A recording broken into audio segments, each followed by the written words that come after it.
The next question, the member for London West. Thank you very much, Speaker. My question is to the Premier.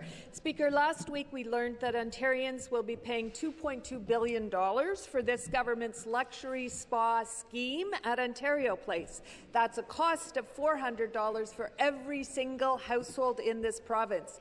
Families in my community want to know why they are on the hook to help a private Austrian spa company when 128,000 Londoners can't find a family doctor, when St. Joe's Urgent Care has to stop accepting patients at noon because the waiting room is full, and when, as of this morning, there is a 7-hour-plus wait at the LHSC Emergency Department. Speaker, why are London households being forced to pay $400 each to subsidize a private luxury spa in downtown Toronto?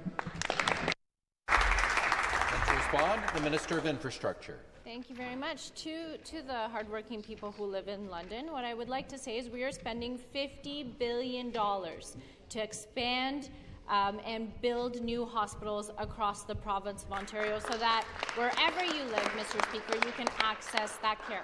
Whether it's Hamilton, whether it's Niagara, whether it's Toronto, whether it's Ottawa, rest assured Ontarians will have access to health care under the Premier's leadership. Thank you. And the supplementary question, the member for London North Centre. Speaker, my question is to the Premier. Last week we learned that every family in Ontario is on the hook for $400 to subsidize a foreign luxury spa. Wow. Instead of spending that money on healthcare, housing, schools, homelessness, and roads in London, he's spending it on 155 acres of prime land in Toronto to give away to an Austrian spa company. Sending $2.2 billion of our money to a struggling overseas company is ludicrous. The Premier's neglect of what are provincial responsibilities is why London's property taxes are going up a crushing 30%. Why does every household in London have to pay $400 to a broke Austrian spa for the Premier's elites in downtown Toronto? Minister of Infrastructure.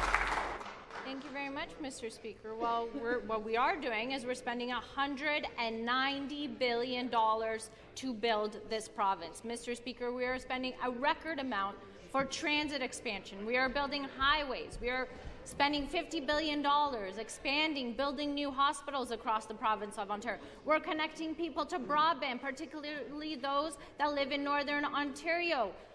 Mr. Speaker, we're spending $170 million for water infrastructure in order to build more homes in the province of Ontario. Now, Mr. Speaker, I have no problem speaking about our track record in the House for investing in infrastructure, but I cannot say the same. The leader of the official opposition was very clear today that if she were ever in government, she would build nothing.